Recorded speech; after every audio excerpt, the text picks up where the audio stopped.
je m'appelle Cédor pour le collectif JJR. Je voulais déjà remercier toutes les organisations qui ont permis à cette rencontre d'avoir lieu. J'aimerais remercier les camarades de l'organisation qui ont aidé à la préparation de ce qu'on essaie d'apporter ici. Et j'aimerais remercier de la part de JJR, la CGT, chaleureusement pour nous avoir accueillis ce soir ici. Donc, ah oui, pardon, je vous remercie vous aussi, parce que c'est... merci beaucoup d'être venu. Voilà, maintenant, bon, je pense qu'avec tout ce qui a été dit, on a plus ou moins compris que la période, en ce moment, elle n'est pas dingue. Et en fait, on parle beaucoup, alors c'est vrai, hein, la période elle est quand même vachement pas dingue depuis le 7 octobre. Pourtant, moi j'ai essayé de parler de pourquoi est-ce que c'est pas dingue depuis avant aussi le 7 octobre. Je trouve que c'est des questions en France. C'est un truc qui date ni de une semaine avant le 7 octobre, ni de un an avant le 7 octobre, c'est quand même assez vieux. Et c'est généralement des situations similaires qui amènent l'antisémitisme à se désinhiber, à se proclamer en quelque sorte. Alors nous, à JJR, on est des membres d'organisations politiques, de syndicats, de collectifs militants, où individuellement, on a perçu des problèmes qui nous ont amenés à réfléchir à ces questions-là, et à réfléchir à comment est-ce que l'antisémitisme se traduit, traverse le temps et se manifeste dans le présent pour qu'on puisse mieux le comprendre, pour mieux lutter contre.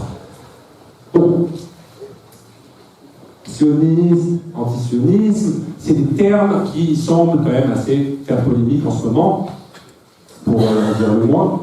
Le souci étant que, lié à ces termes, on a de plus en plus des situations un peu ahurissantes où, effectivement, que c'est des termes qui sont polysémiques, qui peuvent dire différentes choses, mais là, en ce moment, elles veulent souvent dire des choses qui sont légèrement problématiques, un peu sur le bord du complotisme. Ça, c'est quelque chose qui n'est pas nouveau, encore une fois. C'est pas depuis un an que ça arrive, ça fait depuis assez longtemps, et c'est documenté. L'obsession du sionisme comme un signifiant antisémite, c'est quelque chose, les protocoles des sages de Sion, la sionologie soviétique, les négationnistes, ils étaient fans de ça, hein, Robert Faurisson, Roger Garaudy, deux copains que la plupart des gens connaissent ici, qui s'appellent Dieudonné et Alain Soral. En parlant d'Alain Soral, d'ailleurs, un petit point sur lui, il semblerait en fait que, visiblement, il y a des gens qui se découvrent une passion pour raconter qu'ils étaient soraliens fut un temps, on a pu voir des députés. C'est effectivement, Soral, c'était 2005, 2015, ça fait 10 ans quand même à cette idéologie entre lui et son pote humoriste, à infuser une culture antisémite, des non-codes antisémites, toute une espèce de culture subversive antisémite qu'on voit à plein d'égards, sur plein d'exemples différents, ressurgir aujourd'hui. Le dernier petit point sur Alain Soral, pour vous dire que c'est quand même contemporain, c'est pas tout à fait disparu. En 2021, ça a été calculé, c'était 4 millions de visites par mois sur le site d'égalité et réconciliation. 4 millions par mois. Voilà. Si cette culture antisémite se retrouve à devenir normalisée, à devenir populaire, à devenir subversive, à devenir cool, c'est problématique. Pourquoi est-ce que c'est problématique? On a pu voir à un moment donné que la marginalisation de l'antisémitisme a conduit les antisémites à discuter en code, avec des petits clins d'œil, avec des petites manières de formuler les choses. Bon, c'est très soralien, mais c'est très antisémite de manière générale, quand on est soralien. Et ça, pour le coup, on passe l'exemple est encore donné, mais on passe au-dessus c'est le soleil et de la quenelle à la polémique des dragons célestes sur laquelle je ne vais pas m'étirer parce que c'est juste pas très intéressant, mais bon, un député de gauche installé qui dit oui, j'ai été soralien quand j'étais jeune, et puis c'est vrai que j'utilise des termes qui sont utilisés par des antisémites, mais excusez-moi, c'est pas trop de ma faute, enfin pas excusez-moi, je vais faire un communiqué, donc là c'est pas de ma faute. Ça se traduit en acte, parce que l'antisémitisme, quand ça papote, quand ça discute, il y a des gens qui se disent ok, on y va, on va faire des actes antisémites. Bon, je vais faire un peu, mais désolé, c'est ma manière de parler.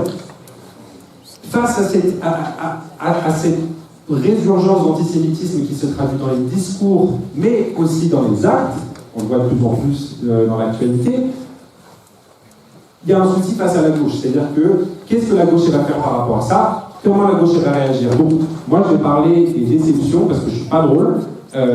C'est généralement des invectives contre l'instrumentalisation de l'antisémitisme, à tel point qu'en fait, on ne parle plus vraiment de l'antisémitisme, mais que de son instrumentalisation.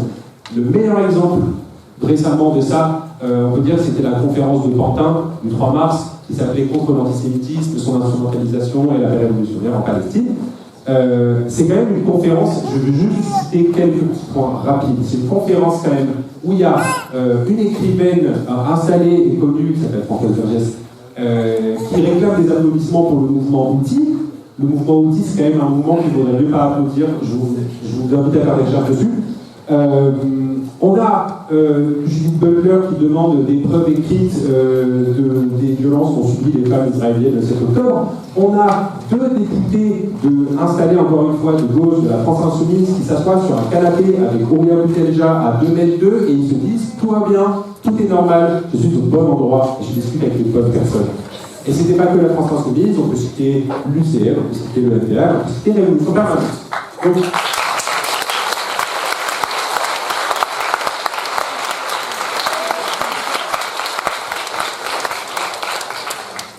Donc la conclusion de ça, c'est qu'à un moment donné, on arrive à une situation où la lutte contre l'antisémitisme est systématiquement désignée comme un outil de répression sioniste, impérialiste, mondiale.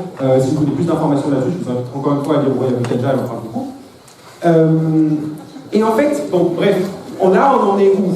Là, on en est à un moment où on a effectivement un État qui instrumentalise la question de la lutte contre l'antisémitisme. C'est assez évident, je pense que je ne convainc personne. On a des mouvements réactionnaires, pas forcément l'État, de droite, qui instrumentalisent cette même question. On a une brutalisation du mouvement social sous toutes ses formes, qui vraiment est quand même assez problématique et terrifiante. Mais est-ce que c'est une raison pour la gauche de se dire « Ah ben nous, on est de gauche, on est immunisé contre l'antisémitisme, ça ne nous concerne pas, de toute façon, nous, on est cool ».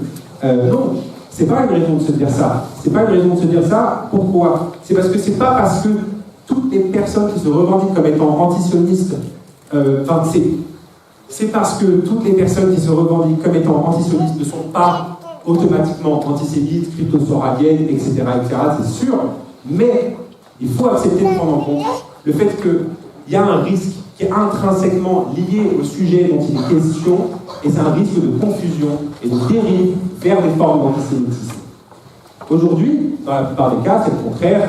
On accuse l'instrumentalisation, arrêter de traiter tout le monde d'antisémite, les rayons paralysants, les trucs.